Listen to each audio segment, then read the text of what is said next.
Hi friends, அனைவருக்கும் இனிய மாலை வணக்கம். இன்றைக்கி மகா சிவராத்திரி விலாக் தான் பார்க்க போகிறீங்க. நான் இதுக்கு மகா சிவராத்திரிக்காக நான் இது வரைக்கும் விரதம் இருந்ததில்லை. இன்றைக்கும் நான் விரதம் இல்லை. நான் எங்கள் வீட்டில் பூஜை சாமானை சுத்தப்படுத்திட்டு சாமிக்கு விளக்கேற்றி முடிச்சிட்டேன். கோயிலுக்கு மட்டும் போயிட்டு வரலான்ட்டு. வாங்க வீடியோக்குள்ளே போகலாம். என் கூட சேர்ந்து சிவன் கோயிலுக்கு நீங்களும் வாங்க.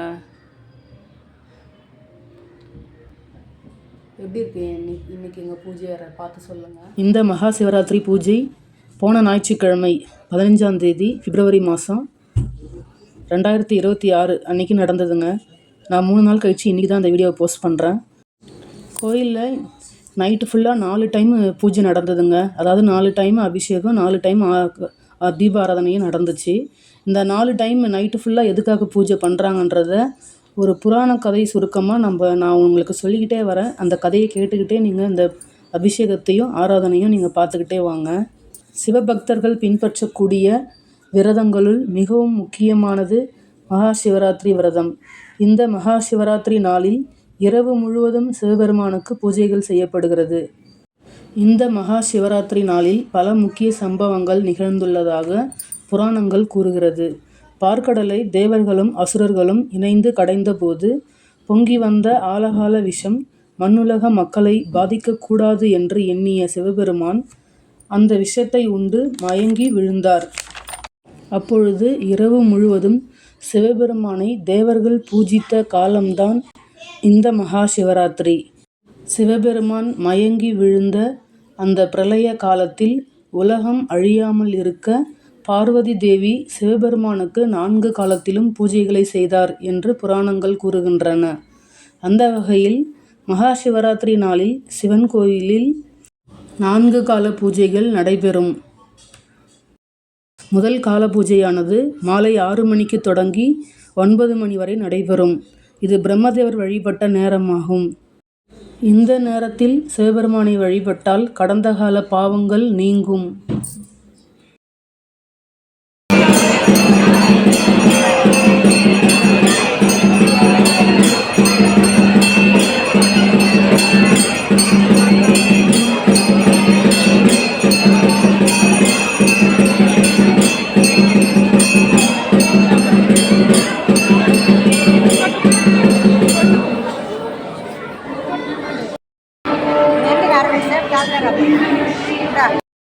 என்னங்க முதல் கால பூஜை தரிசனம் எப்படி இருந்துச்சு? நல்லா இருந்துச்சுங்களா?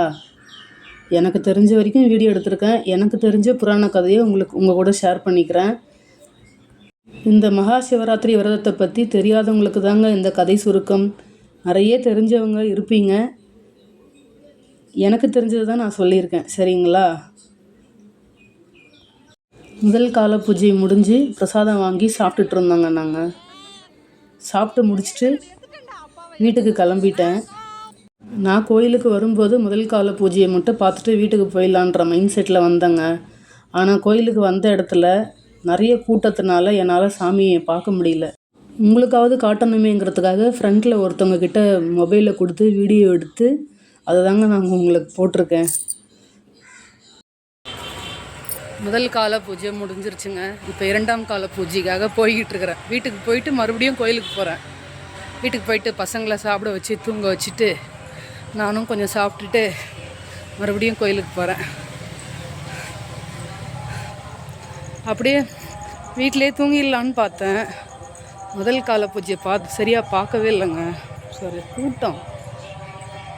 கூட்டம் கம்மி தான், அதிகமாக ஒன்றும் இல்லை. ஆனால் சாமியை பார்க்குறதுக்கு முடியல. ஆனாலும் எந்த பக்கம் நின்னாலும் சாமி பார்க்க முடியல. அதனால் 2வது கால பூஜைக்காவது கூட்டம் கம்மியாக இருக்கா, பார்க்க முடியுமான்ற ஒரு ஆசை வந்துருச்சு. போகலாங்களா? இப்போ நீங்கள் பார்த்துட்ருக்கிறது 2ஆம் கால பூஜைங்க. இதுக்கான டைம் 9 மணிலேருந்து 12 மணி வரைக்கும் நடக்கும். இந்த பூஜை மகாவிஷ்ணு வழிபாடு செய்த பூஜையாங்க இது. இந்த பூஜையில் கலந்துக்கிறவங்க இந்த நேரத்தில் சிவபெருமானை வழிபடுறவங்களுக்கு செல்வம் பெருகுமா, குடும்பத்தில் அமைதி நிலவுமா மற்றும் ஐஸ்வர்யமும் நிறைய கிடைக்குமாங்க.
இரண்டாம் கால பூஜையை பார்த்தீங்களா?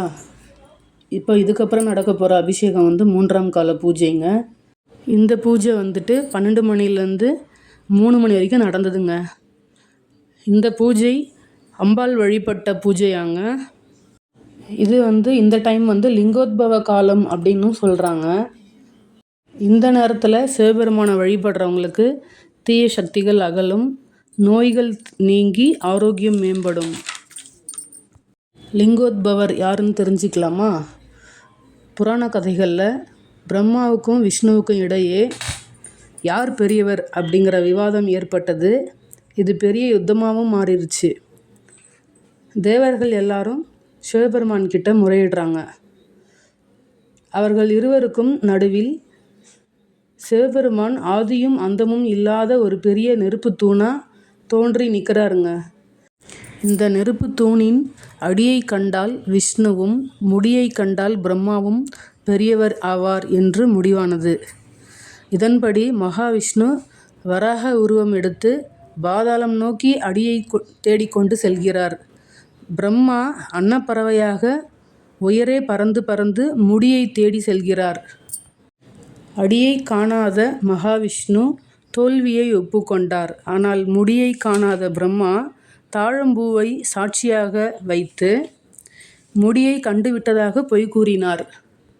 பொய் கூறியதை கண்டு கோபம் கொண்ட சிவபெருமான் அந்த நெருப்பு தூணிலிருந்து தோன்றி பிரம்மாவிற்கு படைப்புத் தொழில் குறையவும் தாழம்பூவுக்கு வழிபாட்டில் இடம் இல்லாமல் போகவும் சாபமிட்டார். இந்த நெருப்பு தூணிலிருந்து தோன்றிய சிவபெருமானே லிங்கோத்பவராக நமக்கு காட்சியளிக்கிறார். அனைத்து சிவாலயங்களிலும் கருவறையின் பின்புறம் உள்ள கோஷ்டத்தில் லிங்கோத்பவராக நமக்கு காட்சி தருகிறார். அதனால தான் இந்த 3ஆம் கால பூஜையில் அம்பாள் வழிபட்ட நேரம் இல்லையா, இந்த நேரத்திலேயே லிங்கோத்பவருக்கும் வழிபாடு நடக்குங்க. சிவபெருமானுக்கு எப்படி அபிஷேகம் ஆராதனை நடக்குதோ அதே மாதிரி லிங்கோத்பவருக்கும் சிவபெருமானுக்கு பின்பக்கமாக அப்படியே கோயிலோட பின்பக்கமாக உள்ள லிங்கோத்பவருக்கும் அபிஷேகம் தீபாராதனை எல்லாமே நடக்குங்க. அதையும் நீங்கள் வீடியோவில் பார்ப்பீங்க. இவர் தாங்க லிங்கோத்பவர். லைட்டு வெளிச்சங்கிறது இல்லைங்கிறதுனால என்னால் வீடியோ சரியாக எடுக்க முடியல. வீடியோ சரியாக இல்லைன்னு என்னை வேற கமெண்ட்டில் திட்டாதீங்க.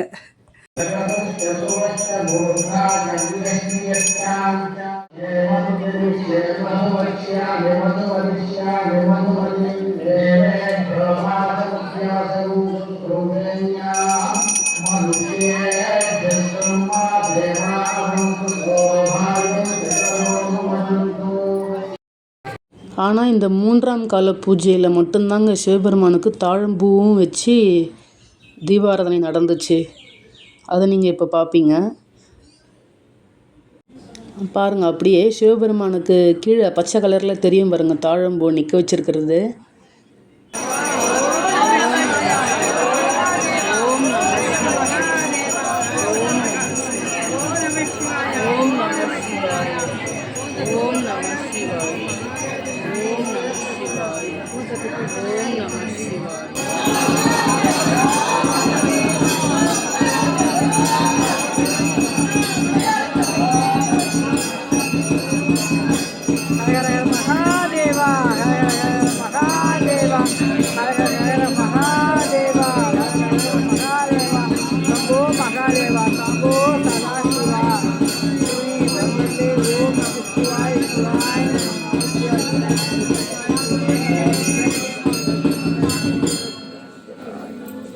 அதாவது சிவபெருமானுக்கு முதல்ல அபிஷேகம் பண்ணிவிட்டு லிங்கோத்பவருக்கு அபிஷேகம் பண்ணுறாங்க. திரும்பவும் சிவபெருமானுக்கு தீபாராதனை பண்ணிவிட்டு லிங்கோத்பவருக்கு தீபாராதனை கொடுக்குறாங்க.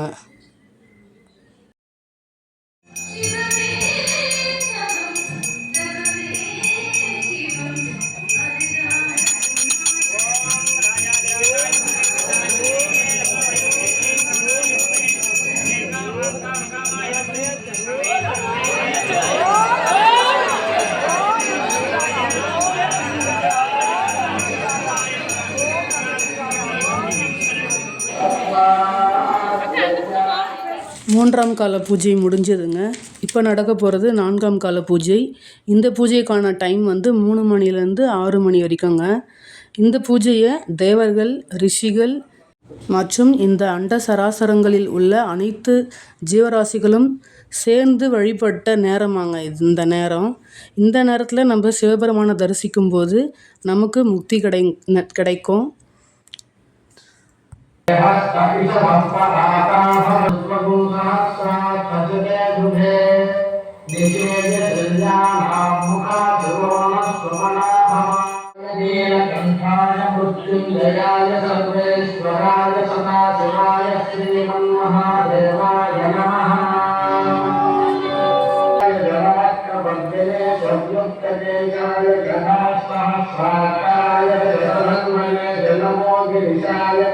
विष्णाय नमो वेदस्तवाय देशमते जलनाय संवृत्वय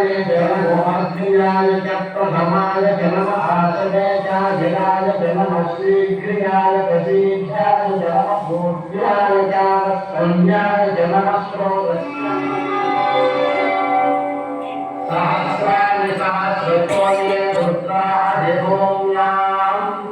एकाकुं सहस्रयोजने वदन्नानि तन्मसि अस्मिन् महत्यन्तमेवास्य दिगन्तादिवं रुद्रं च मे सत्यं च मे श्रद्धा च मे जगच्च मे धनं च मे वचश्च मे क्रीडा च मे मूलश्च मे जातं च मे करिष्यमाणं च मे श्रुतं च मे सुकृतं च मे धिष्ठं च मे वेद्यं च मे भूतं च मे भविष्यच्च मे सुखं च मे सुपदं च ममस्तं च ममर्भ्यश्च मे कृतं च मे कृत्यश्च मे मतिश्च मे सुमतिश्च मे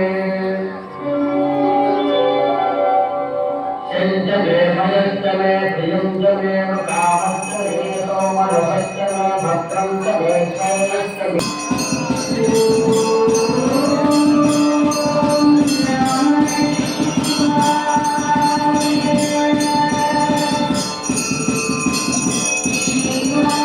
திருச்சிற்றம்பலம், திருச்சிற்றம்பலம், திருச்சிற்றம்பலம்.